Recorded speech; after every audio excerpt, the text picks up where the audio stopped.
Ainda falando sobre atletas que cumpriram prisão, temos aqui o nosso ex-jogador do Barcelona e da Seleção Nacional do Secreto Canarinho, Daniel Alves, vai à justiça e diz que a ex-esposa esvaziou sua conta durante a prisão.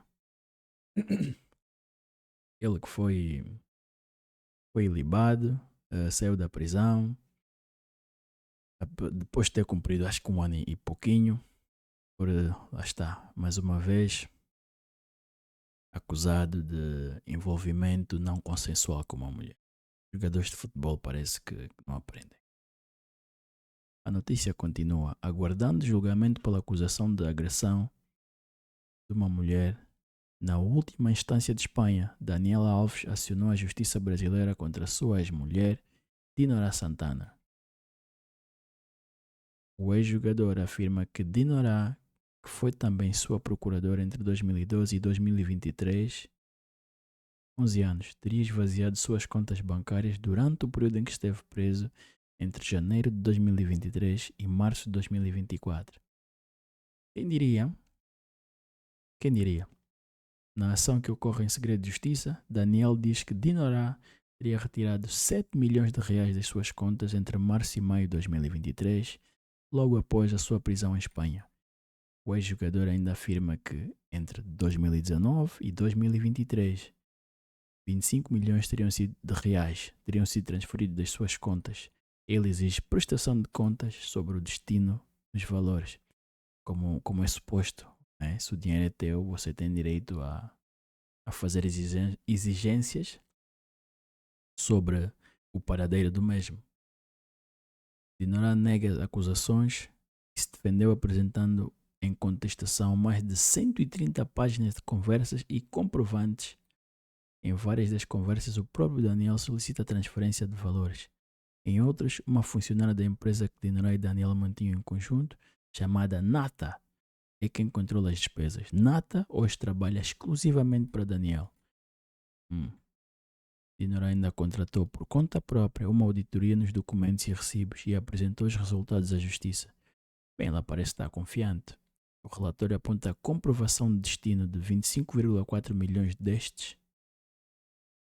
De 25,4 milhões destes, a maior parte, 10 milhões, é referente a pagamentos dos filhos dela com Daniel. 10 milhões de reais. Ui! 4,2 milhões de reais são despesas que teriam autorização comprovada de Daniel. 1,4 milhões corresponde a transferências para a conta de Dinorá, mas seriam com autorização expressa do ex-jogador.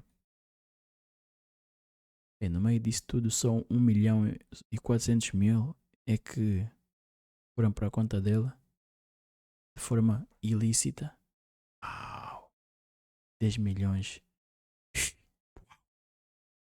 Pelo relatório, apenas 800 mil teriam ficado sem destinação comprovada.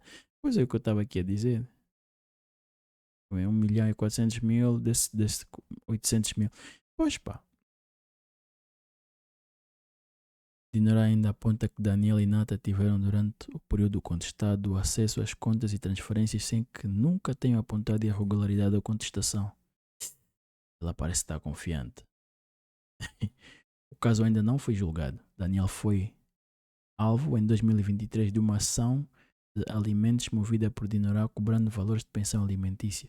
O processo bloqueou 30% dos valores que o ex-lateral ainda recebe do São Paulo, clube que defendeu até setembro de 2021.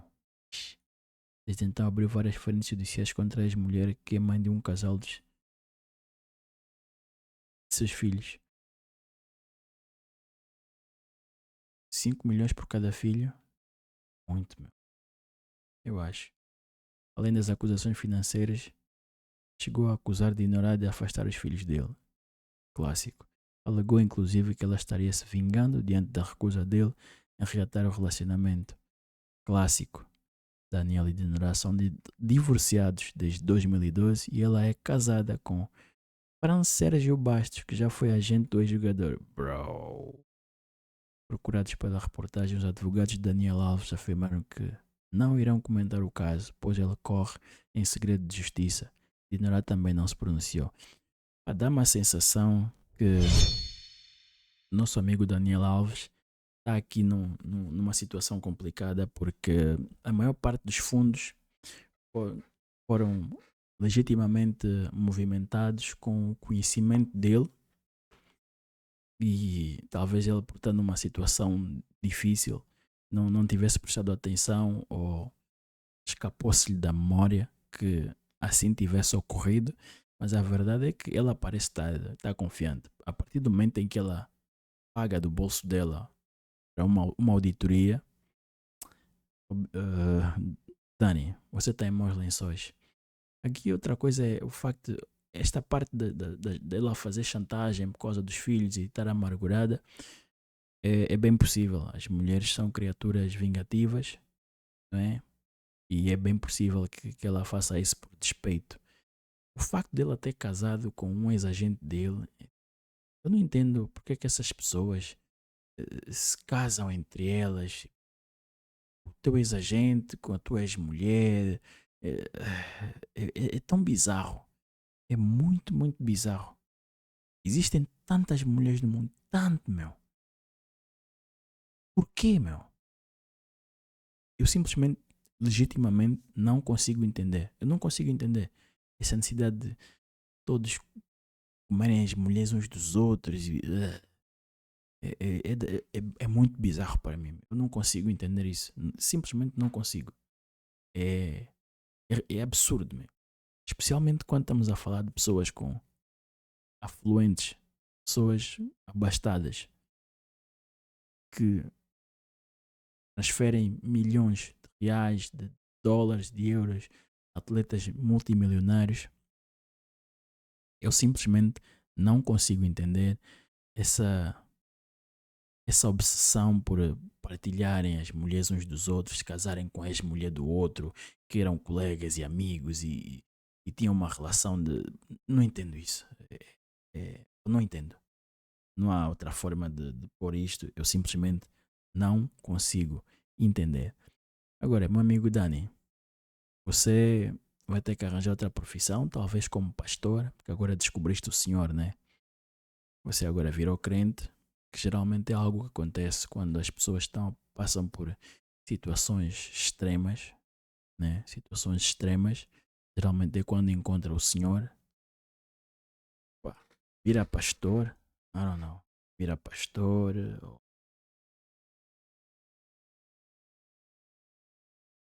porque ou treinador, ou treinador, mas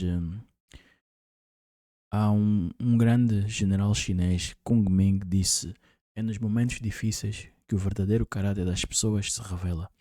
E nós podemos ver que é no tribunal familiar, na altura do divórcio, que nós vemos o pior das pessoas. Eu nunca vi nessa altura uma mulher dizer: devolve-me o amor todo que eu te dei. Não, não, não, não. Nesta altura é: eu quero metade daquilo que é teu. Eu quero metade. Nessa altura não é sobre o amor. Nessa altura é sobre dinheiro. Então, antes de se meterem num relacionamento, tenham isso em mente. Um casamento é um contrato. Um casamento é um contrato. É um contrato de negócios. Isto é negócio. É um negócio em que tu estás a escolher meter o governo no meio. E este contrato beneficia esmagadoramente a mulher. Se você estiver confortável com isso, ei, ei. Mas se você não estiver confortável com isso, meu caro, meu conselho para ti é que não faças. Simplesmente não faças.